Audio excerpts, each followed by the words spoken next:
Salut à toi alternatérien, si tu te poses des questions sur l'agroforesterie en Guadeloupe, tu as cliqué au bon endroit.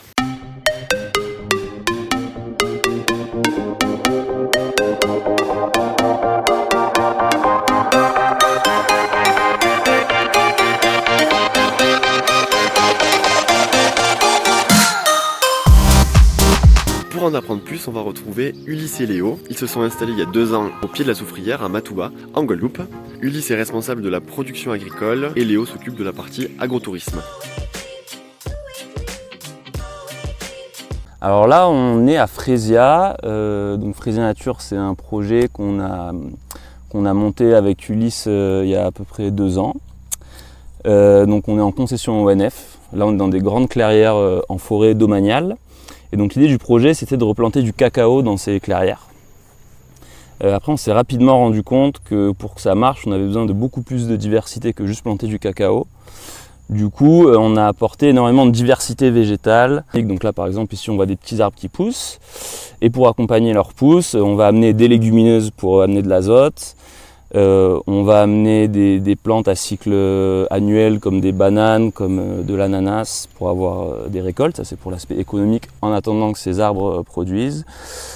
Pourquoi pas des petits légumes. Et donc l'idée, c'est d'avoir un maximum de diversité végétale où chaque plante en fait doit avoir sa place pour constituer un écosystème équilibré. Alors ici, on est sur un terrain un petit peu particulier parce qu'on est à 800 mètres d'altitude à Matouba, Saint-Claude, au pied de la Soufrière. Donc on a énormément de pluie, 7 mètres d'eau par an, beaucoup de vent, des choses comme ça. Et puis on est arrivé sur des terrains nus.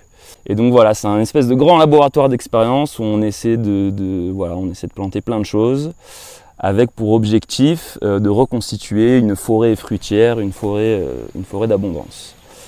Et donc on voit qu'on joue sur la diversification et en plantant un maximum de végétaux et de manière très dense. Ça a surtout été beaucoup d'observations de notre terrain pour un petit peu comprendre ce qui se passait. Ce qui est bien justement, c'est qu'il n'y a pas de journée type. Tous les jours, on fait des choses différentes. On travaille aussi au gré de la météo. Donc quand il pleut beaucoup, on va plutôt travailler dans le sous-bois. Sinon on est dans les clairières et puis ça va aller de la plantation à l'entretien de certaines zones.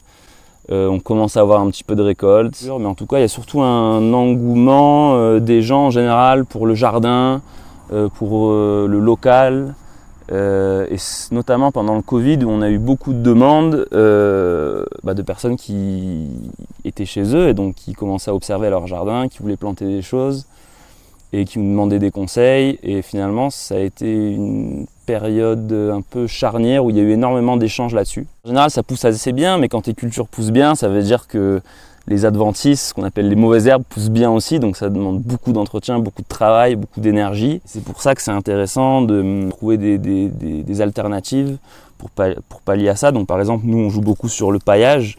On met plusieurs couches de paillage pour avoir le moins d'enherbement possible et on plante des végétaux à biomasse qu'on va pouvoir tailler très régulièrement pour remettre au sol et essayer d'empêcher l'herbe de pousser tout en fertilisant notre terrain.